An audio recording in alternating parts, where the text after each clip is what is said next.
What if the UK just decided to, well, completely shake up its tax system? A fundamental change. Yeah, imagine really low taxes, like drastically lower for companies, for individuals. What does that actually mean for you, for the country? That's the big question we're tackling today. Exactly. This is our deep dive into a proposal for, frankly, massive tax cuts here in the UK. We're talking corporation tax, personal income tax, the lot.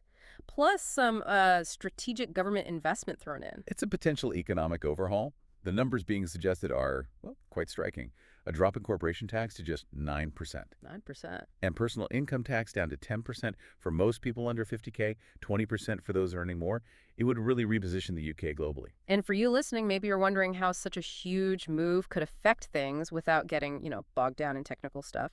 That's what we're here for. We've dug into the research, looked at what experts are saying, even glanced at some history. To try and figure out, is this a game changer or maybe a massive gamble? We'll touch on things like the UK potentially having one of the lowest corporate tax rates anywhere.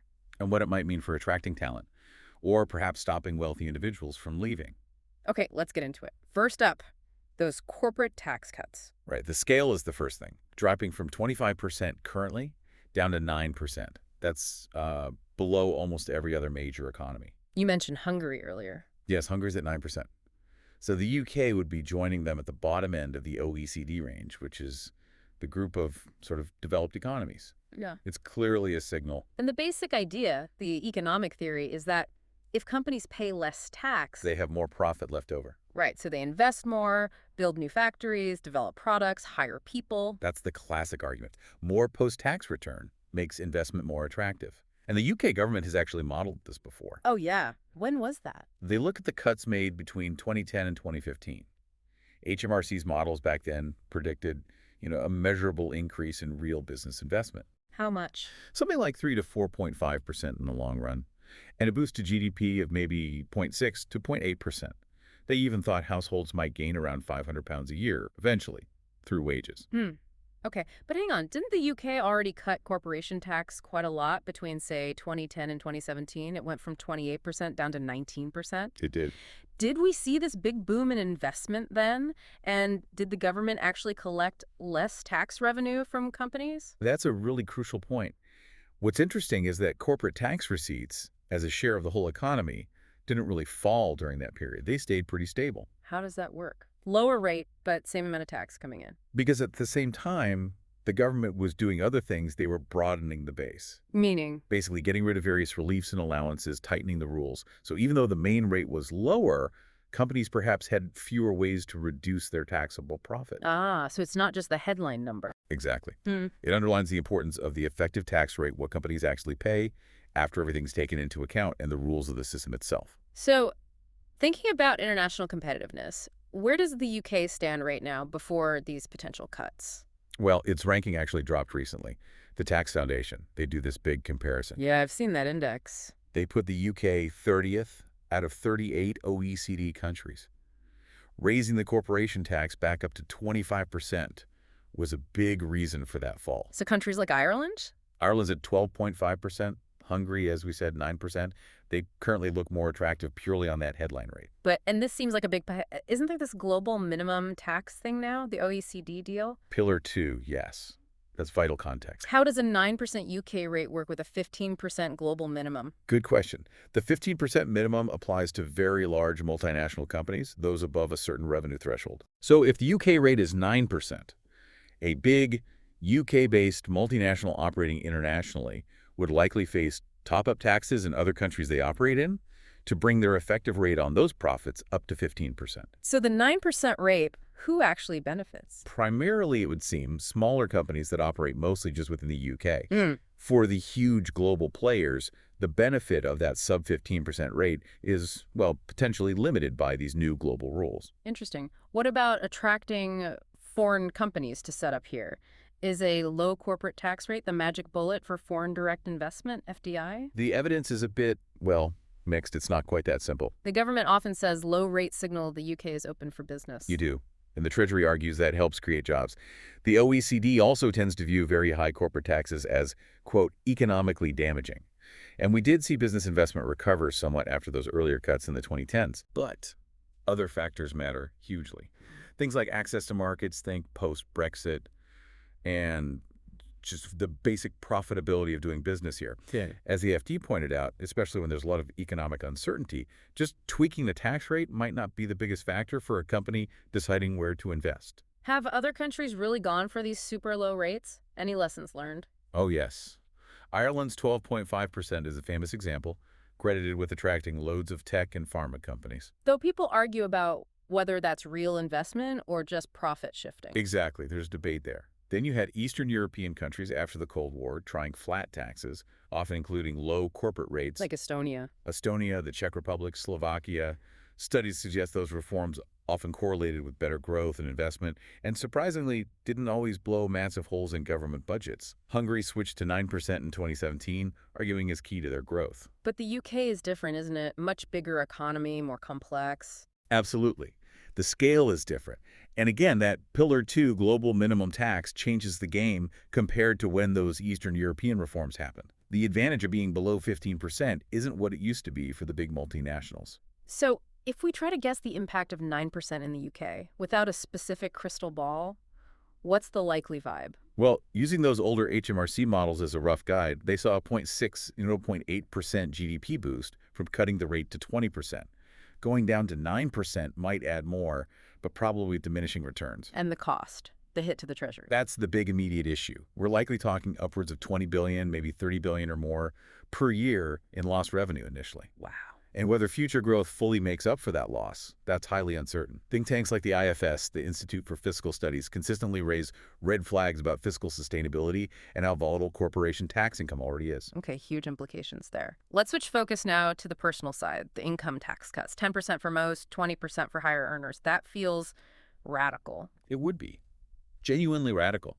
It would make the UK's personal income tax system exceptionally low compared to, well, pretty much all other major developed countries. So someone earning, say, £40,000 or £50,000. They could potentially see their income tax bill cut roughly in half. That's a significant change. And even someone on, say, £100,000. They'd be paying the 20% rate on income above the threshold, which is still very low by international standards for higher earners. What's the most obvious effect for people, for households? More money in their pockets, basically. A jump in disposable income. Which means more spending. Likely, yes. A boost to consumer spending, potentially lifting living standards for many, and perhaps making work feel more rewarding because you keep a larger slice of what you earn. Does that incentive actually work? Do lower income taxes make people work harder or save more? That's the theory. Lower marginal rates, the tax on the next pound you earn, should, in principle, encourage work, saving, investment. But does it really? In practice, the evidence suggests the effects are often quite modest. People's decisions about working hours are complex. Right. Life gets in the way. Exactly. And a lot of that extra disposable income might get spent, maybe on imported goods, or saved, not necessarily all plowed straight back into boosting domestic activity. And, we could be clear, the biggest cash gains would go to higher earners. Which brings up the fairness question, doesn't it?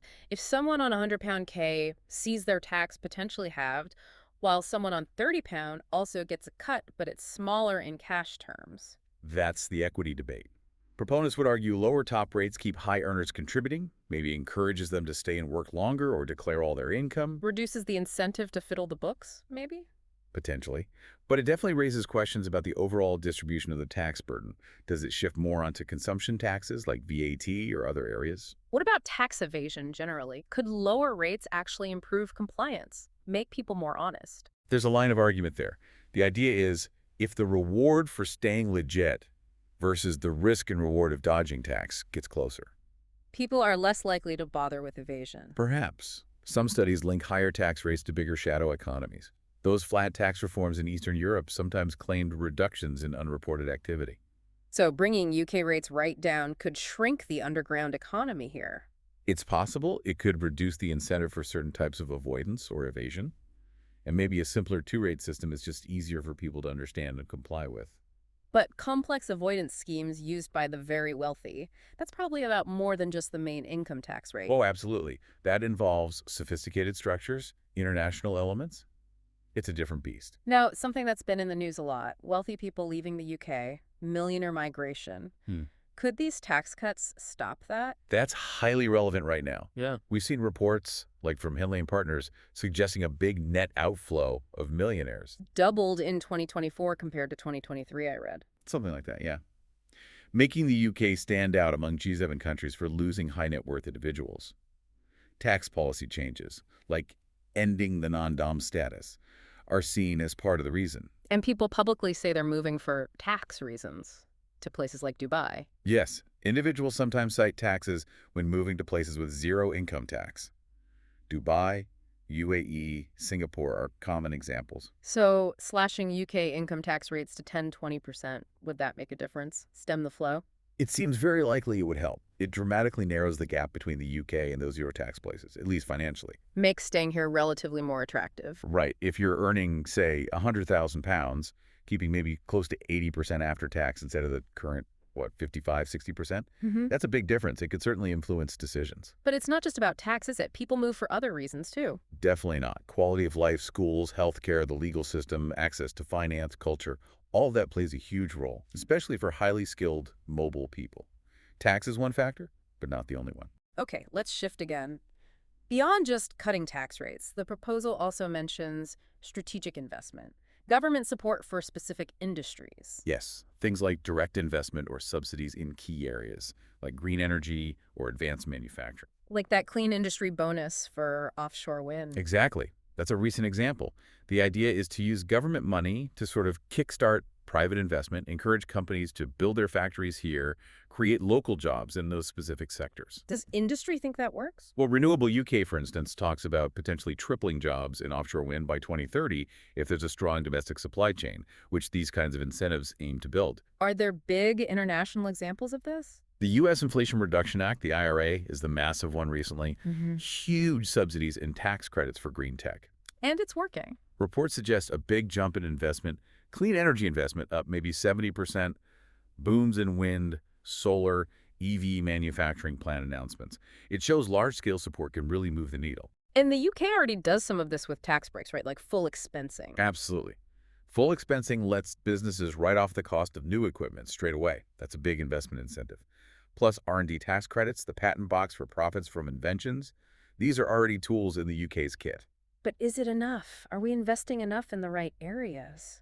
Some analysis, like from the Economics Observatory, suggests the UK has perhaps underinvested in some of these key growth-driving sectors, advanced manufacturing, clean energy included. So if you combine really low general tax rates with really strong targeted investment incentives, Right. is that the magic formula? It could be a powerful combination.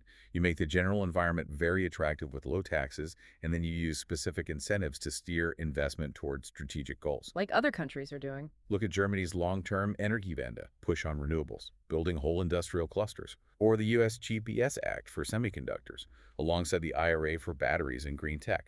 These are active industrial strategies. The key is getting government support and private sector needs aligned. Yes, giving businesses the confidence and market certainty they need to make those big long-term investments. But hang on, if you've just slashed your corporate tax revenue, where does the money for these big strategic investments come from? That's the potential tension, absolutely. The UK hasn't historically spent as much on industrial policy as some rivals. If the Treasury has significantly less income from corporation tax, It might struggle to fund big new subsidy programs. you could put pressure on that. The counterargument, though, is synergy, the idea that low taxes attract the investment potential, and then the targeted spending directs it effectively, multiplying the benefit, a sort of double dose. So attract a company with low taxes, then give it an extra boost to build, say, a wind turbine factory here. That's the concept. Create manufacturing hubs, boost renewables manufacturing, driven by both low overall taxes and specific support. Okay, let's try and pull all these threads together. Looking at the whole package, deep tax cuts, strategic investment, what's the most likely overall result, the balanced view? I think the most probable outcome is the UK does become significantly more attractive on paper to investors, both from home and abroad. Because the returns look better after tax. Yes. Lower corporate tax boosts potential profits, lower income tax boosts disposable income, and makes it cheaper to employ people. Over the long term, that should encourage more investment, maybe more startups, more jobs. And potentially more FDI, fewer millionaires leaving. You'd expect some positive movement there, yes. Yeah. And maybe, just maybe, the lower rates slightly reduce the appeal of tax avoidance for some. But there's always a but. Always. The immediate, very large hole in government finances is the big one. That means pressure on public services or needing spending cuts elsewhere or more borrowing. And the growth benefits take time. Definitely. Years, most likely. Hmm. And they might not be enough to fully offset the lost revenue, especially if other economic headwinds are blowing. Plus, the global minimum tax limits the corporate tax benefit for big firms. Exactly. It blunts the edge of a sub 15% rate for multinationals. Other countries might end up taxing profits that might otherwise have been taxed at the UK's low rate. So the real benefit might be less than the headline 9% suggests for those big companies. It could well be. And the effects won't be the same for everyone. Small domestic firms might benefit more from the 9% rate than huge global ones. Middle-income earners benefit differently than the ultra-rich. And doesn't all this change create uncertainty itself, Ah. which can put businesses off? That's a risk, too. Major shifts in tax policy, especially if they seem unstable or happen amidst other turmoil, can make businesses pause investment plans. Credibility and stability are really important. So wrapping this deep dive up, what's the final takeaway for our listeners? I think the core message is, yes, these kinds of deep tax cuts would absolutely make the UK's tax system look super competitive internationally. Rankings would likely improve. After-tax returns would look better. And history suggests that might lead to more investment, maybe slightly faster growth. There's some precedent for that, yes.